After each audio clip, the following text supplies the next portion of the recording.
Chicago Bears fans, myself included, have been sleeping on this Bears player all offseason long. We're going to tell you who that player is and why I think we've been sleeping on him and why we shouldn't anymore on today's episode of Bears Now by Chat Sports. Perfect time to remind you guys to subscribe to the show. Daily content. It is free. It takes just one click to subscribe. The 6-second intro is about to play. Please hit that subscribe button while the intro video plays.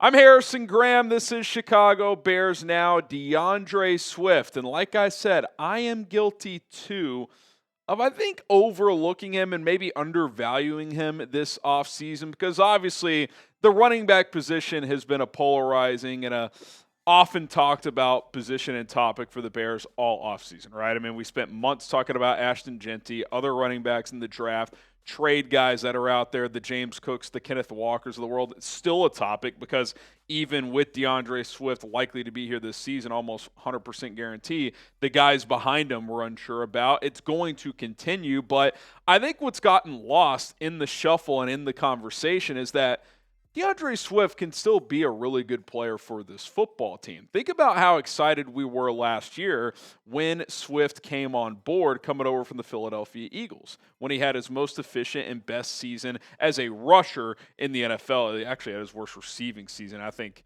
that was a mistake by Philly, not utilizing him more as a receiving back. But across the board, his rushing declined last year, even though he got more carries, less yards, almost a full yard per carry less per average, did have one more touchdown. And then rushing success rate went from 54.1% to 43.9%. Now, if you're asking what that means, I actually was not familiar with this stat, but I kind of dove into it via Pro Football Reference today, and they define it like this. A successful rush gains at least 40% of yards needed on first down, 60% of yards needed on second down, and 100% yards needed on third and fourth down. So, for example, if it's 1st and 10 and you get at least 4 yards, that's a check mark. That would be 100% success rate for that play.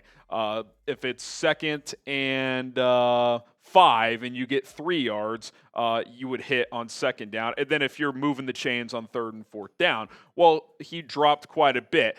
Basically, it's just an efficiency metric, I think is the best way to define it. And obviously, when you just look at the yards per carry, which obviously can define efficiency as well, you go from 4.6 to 3.8. That's a pretty big dip from 2023 to 2024. You see the drop in the rate per this PFR metric as well, 54.1% rate to 43.9% rate this past season for DeAndre Swift. And so you're sitting there and you're looking at these numbers and you're like, why did this happen? Why did DeAndre Swift's efficiency dip so much year over year? It's not like he fell off a cliff. It's not like he's not fast anymore. He hit some home runs last year for the Bears.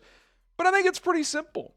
I think primarily the reasons are as follows. He played in a much worse offensive line last year, and the scheme was worse. Now, the Eagles' scheme in 2023, especially the back half of the year under then offensive coordinator Brian Johnson, wasn't great, but it was certainly better than what the Bears had with Shane Waldron. And more importantly, the offensive line that Philadelphia had that season, and obviously still has some moving parts there with Jason Kelce retiring, was tremendous.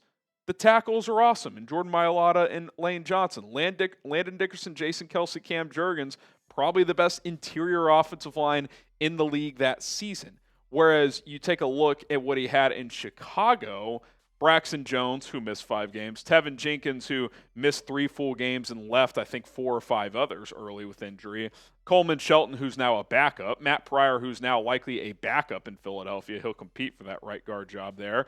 And then Darnell Wright, who obviously is pretty good but missed a game as well. That is a big difference going from that Eagles, obviously arguably the best offensive line in the league, to the Bears, which was one of the worst units, and I think the Bears proved that with their actions this offseason by upgrading the entire interior and adding Ozzie Trapillo to compete at left tackle. Oh, and on top of all that, regardless of what we think of the Nick Sirianni, Brian Johnson-led offense, Shane Waldron, Thomas Brown even, yeah, I will take what Philly schematically was doing over what Chicago did last year. And even if you think both schemes were bad, well, the O-line makes that big of a difference compared to what the Bears' offensive line. So, of course, Swift was better in Philadelphia than he was in Chicago. That doesn't tell the full story. That doesn't mean DeAndre Swift is a flawless player, but I do think that there are things to point to where you're like, of course he was better than that. Hell, look at Saquon Barkley. Saquon Barkley was a tremendous player with the Giants, right? I don't think it's an accident that he goes to the Eagles and has by far the best year of his career, a historic season in the NFL, because he went to a dominant offensive line. We talk about that with Caleb Williams with the passing game. Well, it applies to the running game too. I think the run blocking was a little better than the pass blocking last year, but you get the point.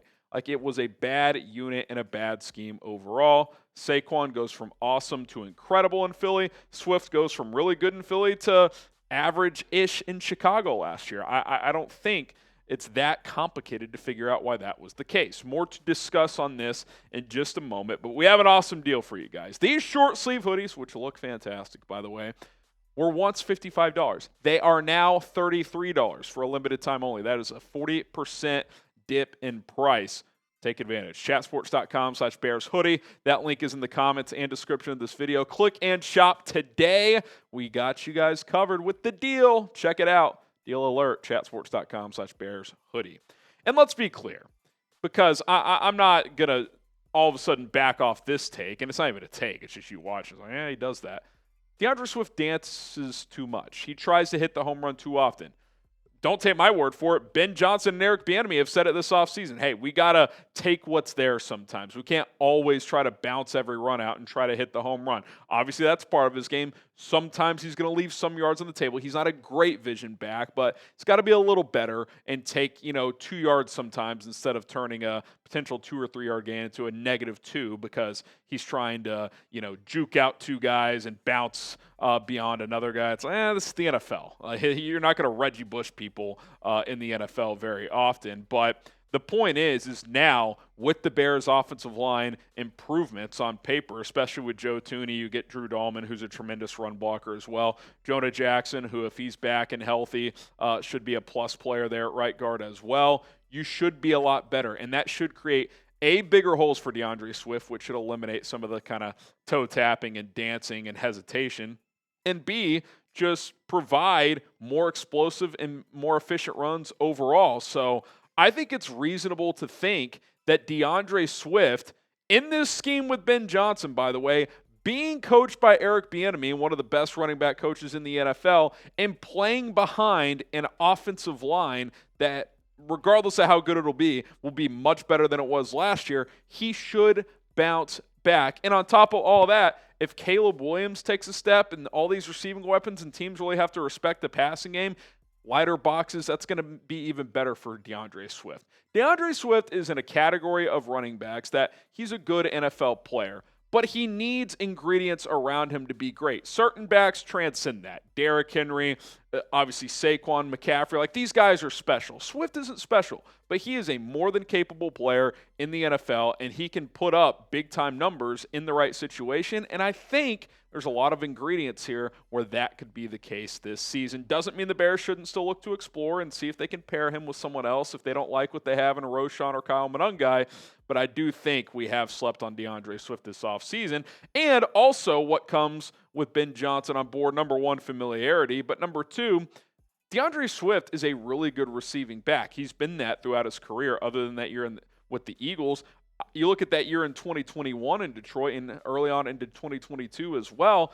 I think Swift should catch a minimum of 40 balls, potentially up to 50 or 60, and be a dynamic player out of the backfield as well. He will be a weapon in the pass game, and I think he'll be more consistent and more efficient in the running game. I'm not going to say he's going to be a top 5 running back in the league, but he should average well over north of 4 yards per carry. Like 3.8 last year, like that's unacceptable. That can't happen for an $8 million running back. I would guess he's somewhere in the low to mid 4s, still going to hit some home runs and be more efficient overall. I could see his carries going down, especially if a second running back emerges, but I think the efficiency will and should go up. Do you think DeAndre Swift will have a big year under Ben Johnson? Type Y for yes, type N for no. Again, the volume stats could go down in terms of total yards and total touches, but I think the efficiency and impact will and should go up. Scheme, offensive line improvements, ideally the passing game improving as well. I think DeAndre Swift, by the middle of the year, we're going to be like, man, we really were, maybe we were a little too harsh on what he could bring to the table in 2025. All right, that's going to do it for this edition of Chicago Bears Now. Hope everybody enjoyed the video. If you did, again, please take just half a second to hit that subscribe button. It helps us out. Check out our content. Give us a chance by subscribing. If you don't like our videos, you can always unsubscribe later, but I think once you give us a shot, you will enjoy it. My name is Harrison Graham. We'll see you guys soon.